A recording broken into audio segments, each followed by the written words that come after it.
Assalamualaikum warahmatullahi wabarakatuh. Perkenalkan, nama saya Deswan Hapas dengan NIM F1B024100. Di sini saya akan menjelaskan sedikit tentang buku yang saya baca, yaitu yang berjudul Filsafat Teras, di mana filsafat teras ini ditulis oleh Henry Manapiring. Filsafat teras ini adalah buku pengantar filsafat Stoikisme, sebuah ajaran filsafat yang berasal dari Yunani dan Romawi kuno. Penulis menemukan filsafat ini sedang mengalami gangguan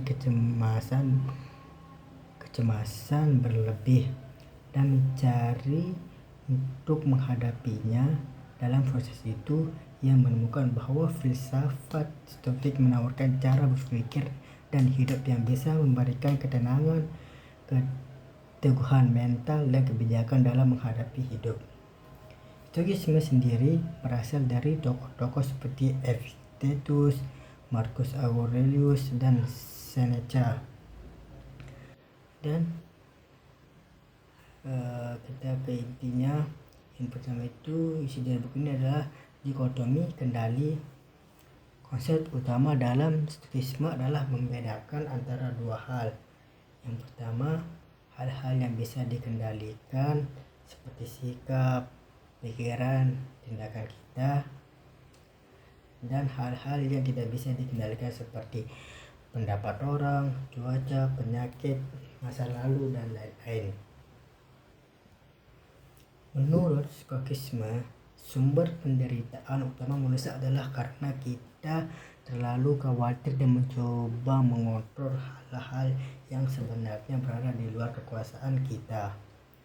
Oleh karena itu, Stoikisme mengajarkan fokuslah pada apa yang bisa kamu kendalikan dan sikap netral atau lapang terhadap yang tidak bisa. Contoh, saat kamu ditolak cinta, kamu tak bisa memaksa orang menyukai kamu, itu di luar kendalimu. Tapi kamu bisa memilih bagaimana cara menyikapi penolakan itu adalah kendalimu. Dan yang kedua itu adalah mengatasi emosi negatif. Banyak orang hari ini merasa overthinking, gelisah, marah, atau merasa tidak cukup baik karena membandingkan hidup dengan orang lain di media sosial. Stoikisme memberikan jalan untuk mengurangi emosi negatif tersebut. Emosi muncul dari penilaian kita sendiri. Kalau kita bisa mengubah cara berpikir, kita bisa mengubah cara merasa. Misalnya, kamu bisa kecewa karena kalah lomba, tapi kalau kamu melihatnya sebagai pelajaran, kamu bisa merasa lega. Semuanya tergantung cara kita menilai suatu kejadian. Dan yang ketiga, latihan praktis Stoikisme. Henry Manapiring juga memberikan beberapa latihan mental dari para filosof yang bisa kita praktikkan dalam kehidupan sehari-hari. Contohnya, premeditatio malorum, atau membayangkan kemungkinan buruk bisa terjadi, bukan agar perisis tapi supaya mental kita siap. Yang kedua, jurnal Stoik. Jurnal Stoik adalah mencatat pikiran dan evaluasi sikap setiap hari agar kita sadar dan berkembang. Yang ketiga, negative visualization, yaitu membayangkan kehilangan sesuatu untuk menghargai apa yang kita punya sekarang.